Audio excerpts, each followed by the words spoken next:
Welcome back to the deep dive. Today we're digging into something that seems simple, maybe even a bit trivial, weather talk. Right, but it's actually, incredibly useful in English. It's one of the biggest conversation starters there is. Exactly. So our mission today is to look at the sources we've gathered, think of them as a kind of fast-track guide, and move you beyond just like, it's sunny. Yeah, we want to get into the more natural, idiomatic stuff, the phrases that really make you sound comfortable, confident. Turning that basic small talk into a proper conversation key, as our sources put it. And that's really it. For so many English speakers, talking about the weather isn't just stating facts.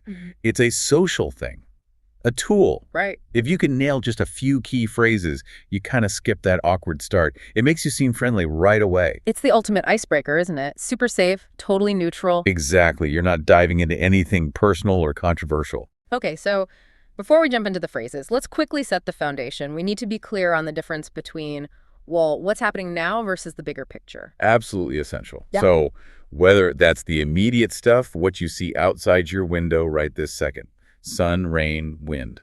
Got it. Today's conditions. Yeah. And then climate, that's the long game, the usual pattern for a place over years. So, Pakistan has a warm climate, but the weather in Islamabad today is pretty rainy. Precisely. And for small talk, we're almost always talking about the weather. Right. The shared immediate experience, that's what we connect over. Okay, perfect. That makes sense. So let's talk about how we use it.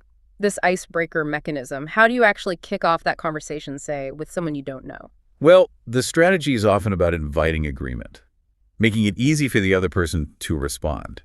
And that leads us straight to the tag question. Ah, yeah, the little questions at the end of a sentence. Exactly. Things like, lovely day, isn't it? Or maybe, big chilly today, don't you think? That little tag, isn't it? You, don't you? Right. That's the magic ingredient. It really softens it, doesn't it? Like you said, it's an invitation. Why not just state it? It's a lovely day. And because just stating it is, well, it's just a statement, a fact.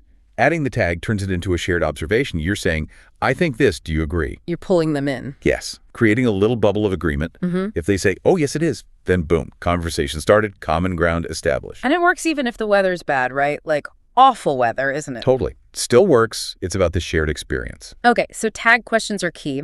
But what about when the weather is just weird? Not fitting nicely into lovely or awful. Maybe it's boiling hot in spring or something. Yeah. For those times, there's a fantastic, super versatile phrase. Crazy weather, huh? Or maybe wild weather we're having. Huh. Yeah, I can see that working. It works for almost anything unpredictable. Sudden downpour, weird heat wave, unexpected cold snap. It just acknowledges the shared surprise or confusion. And you can use that anywhere. Elevator, bus stop. Anywhere. It's perfectly neutral and relatable. Okay, now let's say the weather's bad, like properly raining, and you want to comment, but you don't want to sound really negative or whiny. Yeah. How do you do that politely? Right. You need to soften it. Avoid blunt statements like, this weather is terrible. Instead, maybe make it about your preference. Like, I wish it was a bit warmer, or could really do with some sunshine, couldn't we? See? It's gentler. Or use an understatement. an understatement. Yeah, like, not the best weather today, is it?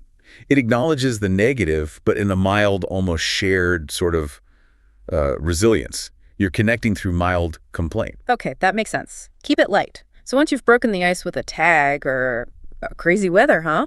You need some actual words to describe what's going on. Let's talk specifics, starting with sun and heat. How do we get beyond just hot? Oh, there's a whole scale. You go from warm, which is pleasant, to hot. Then things ramp up. You get boiling or scorching. Okay, so scorching is like really intense heat. Yeah, painfully hot. You might say the sun is absolutely blazing today, meaning it's really strong and bright, or call the whole day a real scorcher. Right. And people often exaggerate a bit with heat, don't they? For effect. Oh, definitely. It's part of the shared experience. A bit of humor in the discomfort. You hear things like, I'm melting. Yeah. Or, the classic, it's so hot you could fry an egg on the sidewalk. Yeah, creates a bit of connection, sharing the misery. Exactly. It's bonding through shared exaggeration. Now, heat feels different depending on the air, right? That sticky feeling versus dry heat. How do we talk about that? Crucial difference.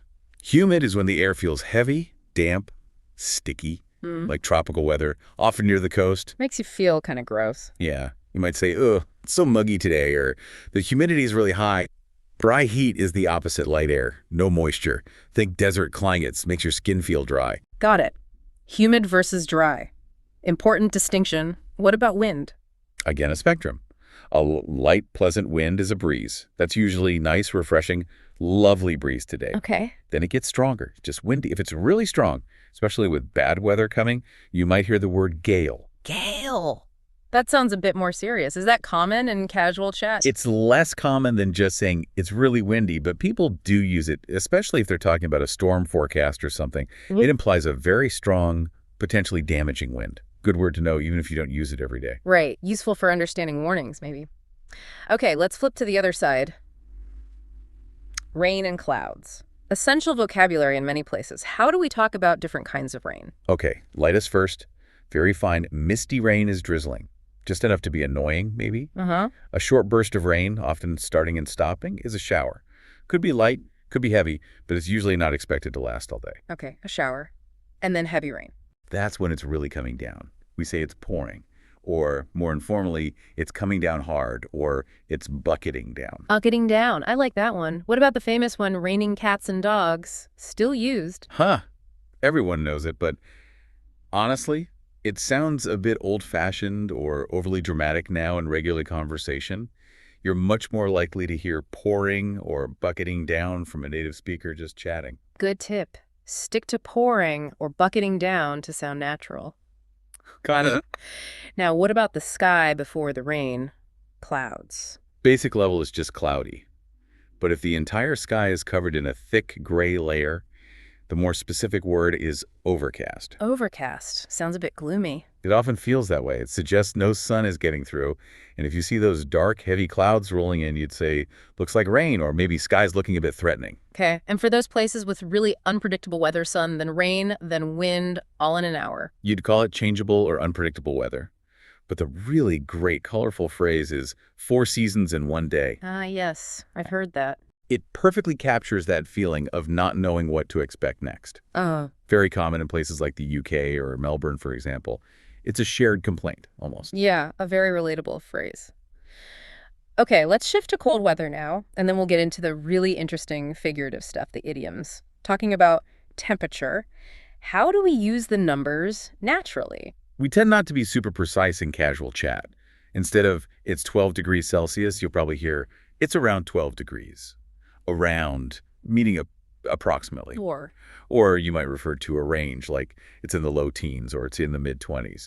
Keeps it conversational, less like a weather report. Right, and the difference between just cold and really, really cold? When it gets down near or below 0 Celsius or 32 Fahrenheit, we start using freezing.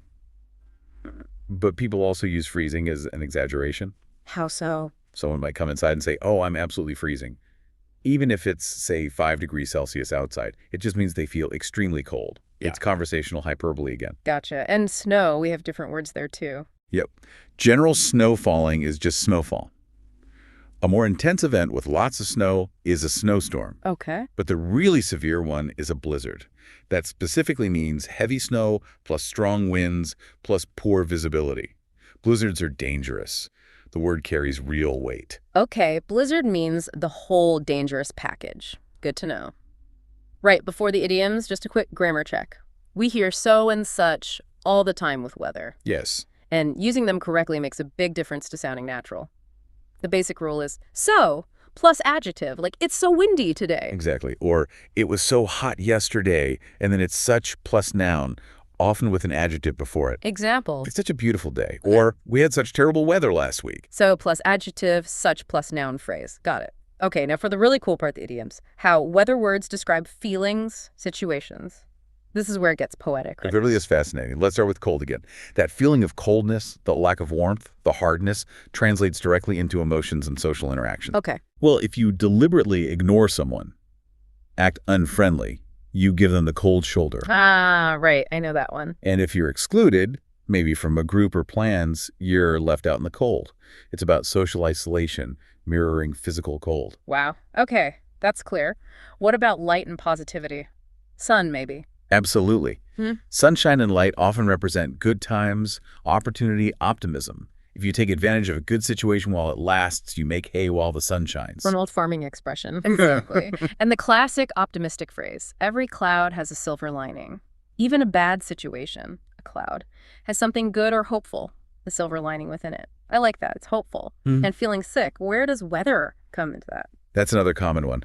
If you're feeling just a bit unwell, not seriously ill, but definitely not yourself, you're under the weather. Under the weather. Why that phrase, do you think? It kind of suggests you've been negatively affected by conditions knocked off balance like bad weather might do. Makes sense. And conflict. Arguments. Oh, definitely storms. A relationship full of conflict is a stormy relationship. Someone in a really bad mood might be in a stormy mood. Storms represent turbulence and trouble. It's amazing how deeply embedded these metaphors are.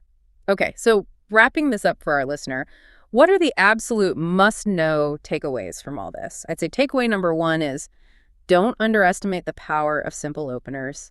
Master a tag question like, lovely day, isn't it? Or the all-purpose crazy weather, huh? They really work. They're your entry ticket to the conversation. Exactly. And takeaway number 2, level up your intensity words. Go beyond rainy or hot. Use drizzling, pouring, bucketing down. Use scorching or boiling. It shows you're really engaging. Using that more specific vocabulary makes you sound much more natural, more involved. Totally. Practice weaving just a few of these into your chats, and you'll notice the difference immediately. You'll sound friendlier, more connected. Absolutely. So we've talked a lot about how we use weather to describe other people or situations of, a sunny personality, a stormy relationship. Here's a final thought to leave you with. Okay, next time you are actually talking about the weather using these phrases, take a second and ask yourself, which weather idiom best describes my own mood right now? Interesting. Like, am I feeling bright and sunny or maybe a bit overcast? Exactly. Are you feeling breezy or maybe under the weather? A great way to connect the language directly to your own experience. Love that. A very practical application. Right. Well, that's all for this deep dive. Keep practicing those phrases and stay conversational.